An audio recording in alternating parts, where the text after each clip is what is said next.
राम राम दोस्तों और मेरी माताएं बहनें, आशा है कि आपके ऊपर बाबा नीम करौली जी की अपार कृपा होगी।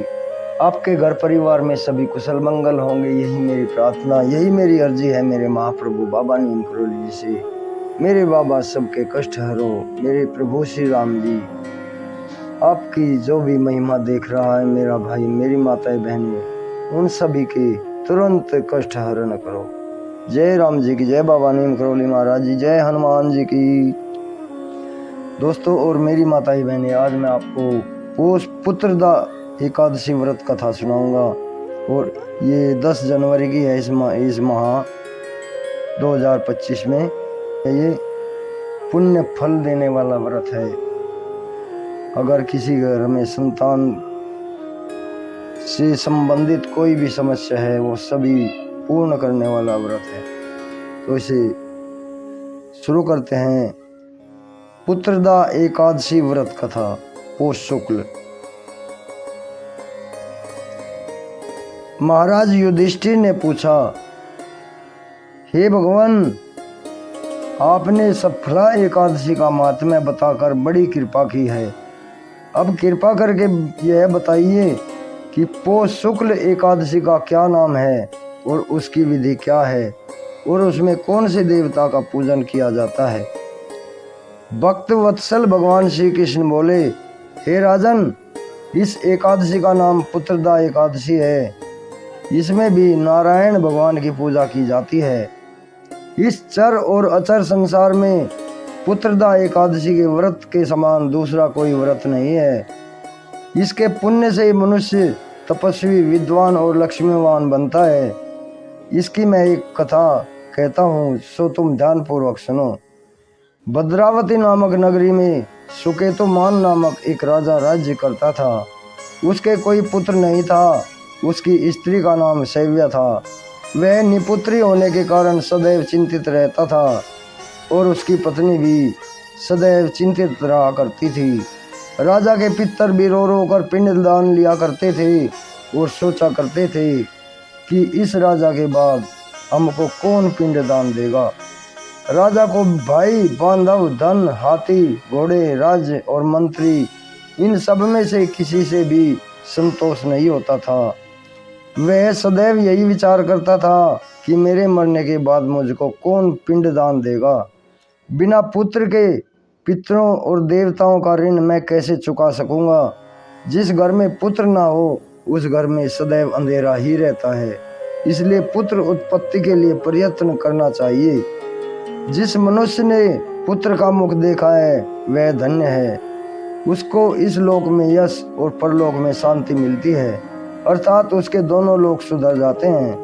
पूर्व जन्म के कर्म से ही इस जन्म में पुत्र, धन आदि की प्राप्ति होती है। राजा इसी प्रकार रात दिन चिंता में लगा रहता था। एक समय तो राजा ने अपने शरीर को त्याग देने का निश्चय किया, परंतु आत्मघात को महान पाप समझकर उसने ऐसा नहीं किया। एक दिन राजा ऐसा ही विचार करता हुआ अपने घोड़े पर चढ़कर वन को चल दिया तथा पक्षियों और वृक्षों को देखने लगा।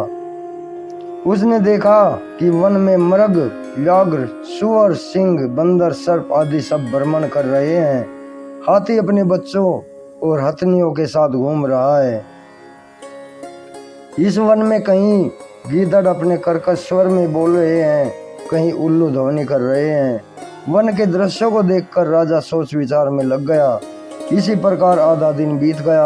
वह सोचने लगा कि मैंने कई यज्ञ किए, ब्राह्मणों को स्वादिष्ट भोजन से तृप्त किया, फिर भी मुझको दुख प्राप्त हुआ, क्यों?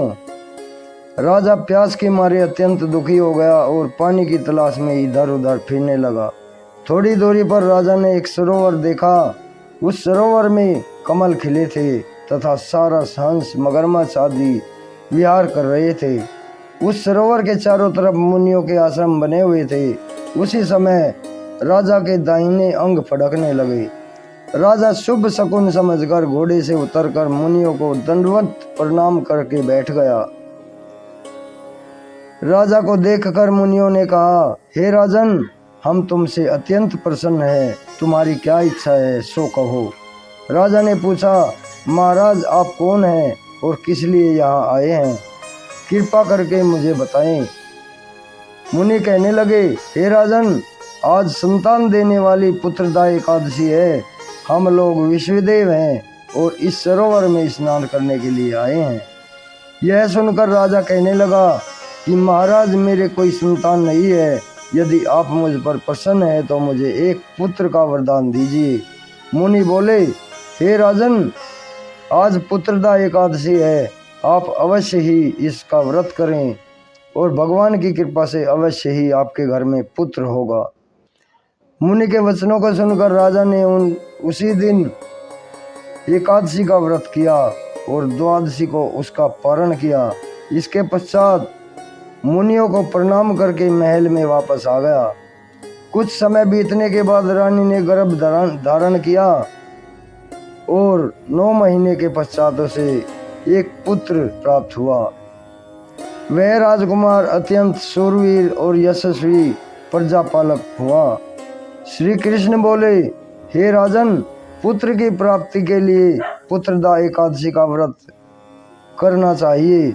जो मनुष्य इस महात्म्य को पढ़ता या सुनता है उसे अंत में स्वर्ग की प्राप्ति होती है। जय श्री राम, जय श्री कृष्ण, जय बाबा नीम करौली महाराज की, जय हनुमान जी की, हर हर महादेव, जय श्री विष्णु। दोस्तों और मेरी माताएं बहनें, ये पुत्रदा एकादशी व्रत कथा आपने सुनी, आगे भी शेयर करें ताकि विष्णु भगवान जी आपके सभी संकट दूर करें, आपको संतान उत्पत्ति समेत हर इच्छा पूर्ण हो। जय श्री राम, जय बाबा नीम करौली महाराज।